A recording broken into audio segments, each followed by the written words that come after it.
ನಿಜವಾದ ಕೆಂಪೇಗೌಡರ ಜಯಂತಿಯನ್ನು ಅವರ ಹೃದಯದಲ್ಲಿ ಅವರಿಗೆ ಗೌರವ ಸಲ್ಲಿಸಲಿಕ್ಕೆ ಆಚರಣೆ ಮಾಡ್ತಾ ಇದ್ದೇವೆ, ಅರ್ಥಪೂರ್ಣವಾಗಿ ಮಾಡ್ತೀವಿ ಅಂತಕ್ಕಂಥದ್ದು ಅವರಲ್ಲಿ ಇದ್ದರೆ ಸರ್ಕಾರಕ್ಕೆ ಆ ಕೆರೆಗಳನ್ನು ಉಳಿಸ್ತಕ್ಕಂಥ ಒಂದು ದಿಷ್ಟವಾದ ನಿರ್ಧಾರ ಮಾಡಿ ಇರ್ತಕ್ಕಂಥ ಕೆರೆಗಳನ್ನು ಪ್ರತಿ ವರ್ಷ ಇತ್ತೀಚಿನ ದಿನಗಳಲ್ಲಿ ಬೆಂಗಳೂರು ನಗರಕ್ಕೆ ಧಾರಾಕಾರವಾದಂಥ ಮಳೆ ಬರುತ್ತೆ.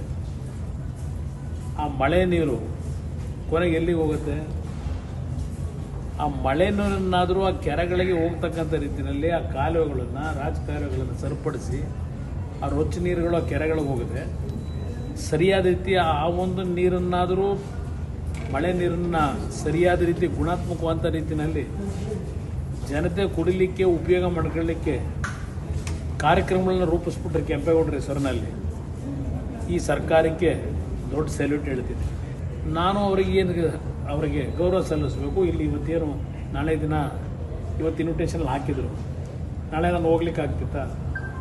ನಾಳೆ ಇಲ್ಲಿ ಗೌರವಾನ್ವಿತ ರಾಷ್ಟ್ರಪತಿಗಳ ಎರಡೂ ಸದನದ ಸದಸ್ಯರ ಉದ್ದೇಶ ಮಾತನಾಡತಕ್ಕಂಥ ಒಂದು ವ್ಯವಸ್ಥೆ. ಇಂಥ ಸಂದರ್ಭದಲ್ಲಿ ನಾನು ಹೋಗೋ ಪರಿಸ್ಥಿತಿ ಏನಿರಲಿಲ್ಲ. ಅದರಿಂದ ನಾನು ಇಲ್ಲೇ ದೆಹಲಿಯಲ್ಲೇ ಕೆಂಪೇಗೌಡರ ಒಂದು ಭಾವಚಿತ್ರಕ್ಕೆ ಏನು ನಾನು ಗೌರವ ಸಲ್ಲಿಸಬೇಕು, ಸಲ್ಲಿಸ್ತಕ್ಕಂಥ ಕೆಲಸ ಮಾಡ್ತೀನಿ.